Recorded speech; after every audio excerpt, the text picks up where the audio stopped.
Will they nail the psychological horror aspect of 7? I think they have to. I think they know that. There's a lot of Resident Evil 2 in FF7 if you go back and you play it. If you go back and you, like, actually look at the different stuff that they're doing with experimenting with alien DNA and all that crazy shit, there's a lot of crazy, scary shit in the game. And even from its, you know, classic perspective of CG backgrounds and everything and over the top like camera, there's some creepy moments when you're going through shit. Yeah, there's some body horror shit in FF7. All the versions of Genova you fight are probably not gonna look identical anymore. They're probably all gonna have different, kind of how like Birkin evolves throughout Resident Evil and he has different versions as he's like changing. That's like the whole point behind the different versions of Genova that you're fighting, is that it's evolving and changing. Alright, so Square is aware. Hold on a sec, chat. Square is aware, is what I'm trying to say. They are messing with people, so there is a wonderful comparison that people have made from the very first trailer of FF7 to the one that they just put out now, which is kind of like story heavy. And check this shit out. So the first trailer in 2019, Sephiroth's crazy ass like black winged feather and the fallen flowers that Aerith was growing, and you didn't realize that's exactly what it was, but now you have confirmation. Oh Jesus, man. They are already, this is from 4 years ago, they are already setting shit in stone. Does this mean that they're gonna change where Aerith dies? I don't think so, but they're already alluding to the fact, they're already absolutely alluding to the fact that this event is going to be a thing that shapes the characters. The thing that's amazing about FF7 is that she has to die. Like, that's the coolest part of the story, is that it puts everyone through like the worst grief, and she has to die. I'm going into spoiler territory, I don't care, it's been 22 years. It's been 22 years. That is older than 90% of the chat. This, in my opinion, is the best looking Tifa that you could probably make. I think this is awesome. I think this still stays honest to the character. I still think it stays honest to her original design in many ways. And she looks badass. She looks absolutely... Those thighs aren't gonna be used for what you think, chat. They're gonna be used to break your neck. That's why it's fucking awesome. That's why Tifa should absolutely be this way. She's gonna break, she's going to somersault kick you, and then lift you up, and then back body blow while she's getting the damage modifiers on her bullshit limit breaks. That's why this shit looks awesome. My god, did this... Please! Oh, please! Dolphin kick, sorry. I meant to say dolphin kick. Dolphin blow. Is that what it was called? How cool would it be if you got costumes like this one? I think it would be badass if they actually put in some of like the Kingdom Hearts slash Advent Children costumes. Because I think this is a good redesign for Tifa. I don't think it's a bad one. When am I planning on doing my newest playthrough? I will wait till after E3. I was thinking of starting it soon, but I'm gonna wait till after E3. Yeah, I do think Cloud looks better than he does in the trailers. I felt like I understood what they were going for with the, hold on a second, with Cloud originally. He kind of looks like he's been through some shit. I get what they were going for here. I get what and I do think it actually looks really cool. But they lightened him up a little bit. They actually took him in a bit more of an anime direction. He no longer looks sickly. And I was like, you know what? I think it makes sense thematically that he does look sickly, but I think it's for the better. You notice how everything looks sickly? You notice how, like, everything about the environment in these first shots looks sickly? Everything has, like, the Mako poisoning green hue? Like how they did to the Matrix, you know? Yeah, like, almost everything in the original trailers has this green glow about it. And they seem to change that. They sort of returned it to what the original game was, and the original game's color scheme, which is sort of bright, contrasty colors, which a lot of the original game had. Except when you actually get close to Mako reactors, like that shit should absolutely be green. But for the most part, there seems to have been a big art redesign in terms of how the game sort of looks. Yeah, the sickly look is kind of better towards Advent Children. Wouldn't he look sick after? I mean, well, that's the idea of Beautiful Otaku, is that he would look sick after just showing up from the Zack incident. Thematically, it does make sense that he is, you know, sort of gangrene a little bit from Mako poisoning. But I think for the sake of, like, the whole game, they probably, and for, like, promotional material, you gotta consider that. You'd have to tone it down a little bit. He would actually look sick because it makes sense story-wise. It does make sense story-wise. The thing, you know, that was the thing about FF7, he never was emo. He actually wasn't emo in the old games at all. He starts off as an asshole, and then throughout all the beginning portion of the game, he's a total dickhead until he runs into Tifa, and Tifa sort of reminds him, remember that promise we made to each other, and he sort of like wakes up. He's like, oh shit, yeah, I should stop being a dickhead. But his memories are all screwed up at this point. He was never emo. He's like an asshole. What you're thinking of is Squall. And unfortunately, you're thinking of post-FF7 Cloud, which is the way they depict Cloud as being kind of mopey in Advent Children. He's not like that, dude. Like, his character was an asshole for about 1 hour at the beginning of the game, and he was never emo. Unless you count being completely paralyzed and wheelchair-ridden as being emo. There is a moment where where a character has to go into his fucking subconscious to save him, because that is a part of his. Cloud has severe mental issues. Like, that is his problem. He's had such a traumatic past that he has shut all that shit out of his head, and a huge part of the story is actually finding out what the fuck really happened and who he really is. This is why FF7 is awesome. Like, the characters are deep. Like, the characters have a lot of shit they go through that you have to figure out throughout the entire game. Oh, Zack absolutely has to show up at some... He probably won't show up in... He'll probably be, like, in flashback form in some ways when you go through Midgar. I'd imagine you might be... But Cloud won't know who Zack is. That's how I would do it. You don't actually learn until Zack is until the end. Like, you should not learn who Zack is until the very end. And then a lot of the story would start making sense. Would I be happy starting off the game as Zack? Well, no, because this game isn't about Zack. Like, Cloud's story is more important, because if what happens to Zack isn't the focus, then the events of FF7 don't lead up to them saving the world. Like, Zack has to go through what he has to go through, and he's going to be in it at some point because he is so damn... He's not going to be relegated to possibly just, like, a bonus story thing, which his entire story was in FF7 original. It's a pretty huge character in the story, but I think they're going to revisit that in different ways other than just, like, going to the bottom of Shinra Mansion and discovering, you know, Zack's memories. Here's what I was saying, chat, about them changing Cloud's pants. Cloud's pants are, like, they're kind of like this. Yeah, I think this was, actually, I think this is a shot from FF7 Remake that was leaked a while ago. Yeah, they're kind of like this. You see how whenever he was in 3D in Dissidia, they sort of toned down his big anime pants instead of coming to, like, you know, a triangle shape and sort of bowling back in? They just gave him, like, baggy pants. But now he should have his big-ass, like, MC Hammer Jinkos, which is what he had, you know, in the 90s version of Cloud. So that's why he's got those big-ass crazy pants here. They should be awkwardly huge around the knees, which is exactly what these are. So they're keeping it more similar and traditional, which is good. If someone was to ask you, like, should the mini-games of FF7 be preserved in FF7 Remake and, like, the crazy variety that FF7 had? Absolutely! Like, would I expect the chase sequence at the end of the Midgar section of the game to actually have, like, a super engaging and dynamic, like, fight scene where you have Cloud on a motorcycle and you have the other guys in a car escaping, like, by like right on their coattails to get the hell out of Midgar? Yes, that should be a thing where there's driving portions, there's portions where you're driving as Cloud, and make it way more engaging. You don't have to go like Advent Children levels of, like, crazy flippy dippies and stuff where the character's doing all this insane shit, because that's not Cloud yet.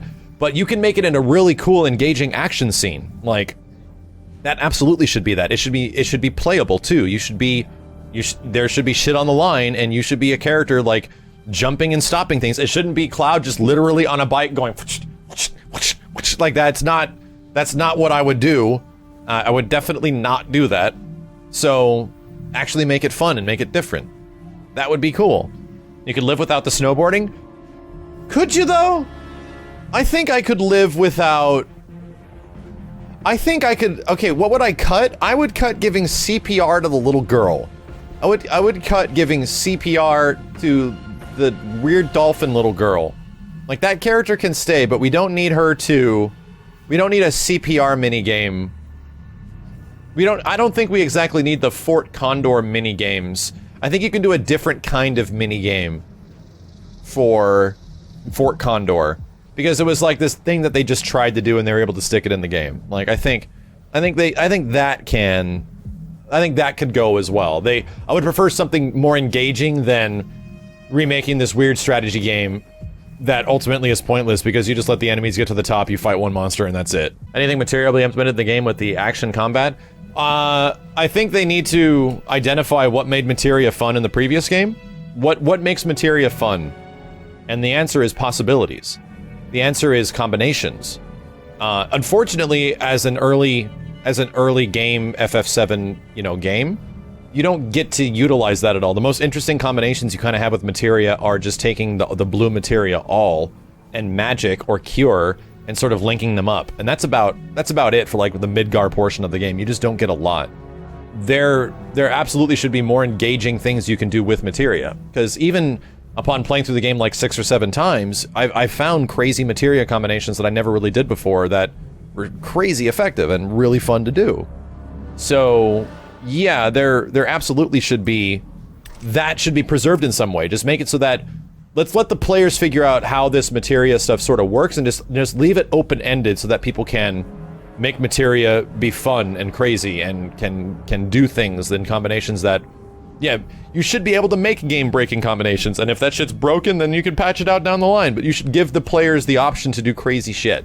Yeah, I completely agree, Beautiful Otaku. I think Vincent and Yuffie, Vincent especially, will not be optional characters anymore. That is not...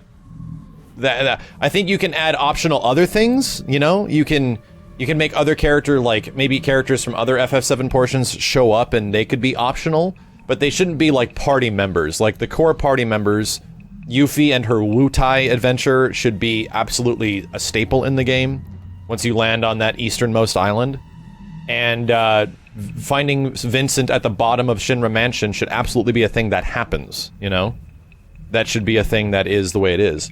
So Crisis Core stuff is not happening in the remake. They've already acknowledged that a lot of Crisis Core elements and a lot of the compilation of Final Fantasy VII elements that they sort of reworked into this story are not going to be included. They confirmed that about 2 years ago, maybe a year and a half ago. How great would it be? Oh man, how great would it be as if you started the second version of the game and you had flashbacks of Zack and stuff like that. And at the second game, when Final Fantasy VII Part 2 comes out, how crazy would it be if, instead of the big driving, motivating factor of Final Fantasy VII Part 2, isn't the Sephiroth story? Like, because in the original game, you leave Midgar, you go to Kalm, you get Sephiroth's story, and that story of Sephiroth is, like, driving you, for the rest of the game. Instead, that Sephiroth story should be in Midgar, because you need a reason of intrigue going into the second game, and instead, the second game begins with Cloud and Zack. Actually, it's tough because Zack is a crucial part of the story. The second game should begin with Cloud and Sephiroth on the mission together, and then people that concluded the previous game was like, wait a minute, what's going on? Wait a minute, weren't we about to go venture off into the world? What the fuck is it? Like, the second game begins with Cloud in the back of, like you have some Metal Gear style fucking thing where it's a truck, and it's the back of the big, like tanker truck that's holding all of the Shinra,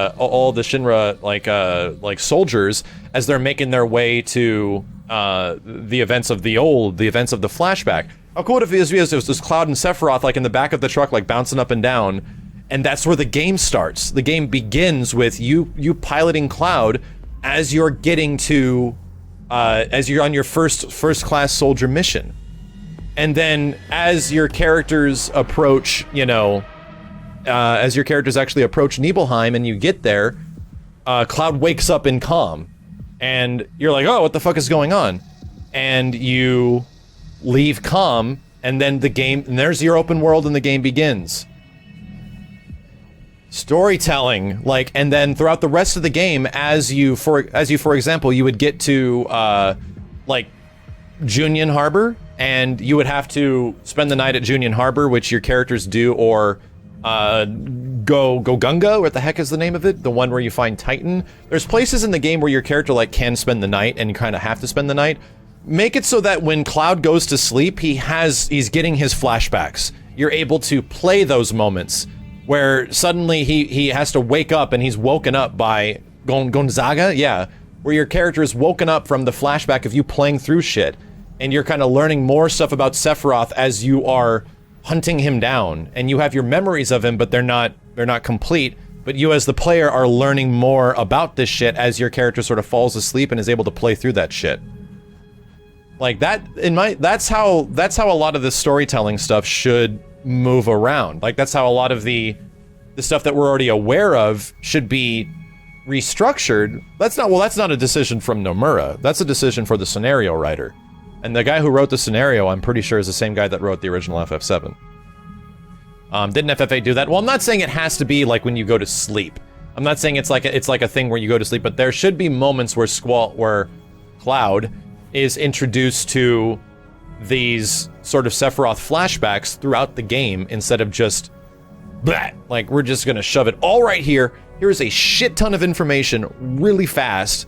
There should be certain spots of the story where Cloud's obviously going through some shit, and he does go through some shit throughout the whole game. He has like crazy flashback stuff that happens. Yes, that should be how some of that story should be presented, in a much more unique way, other than just everyone gather round. I'm gonna spend the next 15 to 20 minutes just explaining shit. So, you know, like, and that's where you can sort of separate that information from this one, where he knows about Sephiroth and he knows about much of a crazy asshole he is, and then you explain how much of a crazy asshole he is as you're sort of tracking him down in Disc 2. Yeah, dude, the enemy designs, like every single enemy that was in the trailer, people have pinpointed as being an enemy in the original FF7. Every single little like regular soldier guy to the creepy monsters that are in the sewers and shit, they're all in there, and they look awesome now. Apps, which is the weird Corneo's like weird boss that he sends after you when you get dumped into the sewers. That is a specific boss that looks really damn cool. And you even see like the Buster, the weird fart monster like robot thing that Shinra sends out to you after the helicopter sequence, and when you're about to blow up the second tower. That was in some screenshots, in some behind the scenes stuff, and it looked big and crazy and intimidating. Like, it looked really cool. So I'm not really worried about how things are gonna look. I mean, to be completely honest, it's Square Enix. Square Enix spends way too much time. They're a Japanese developer. They spend a holy shit ton of time in how things look. So I'm not super worried about that.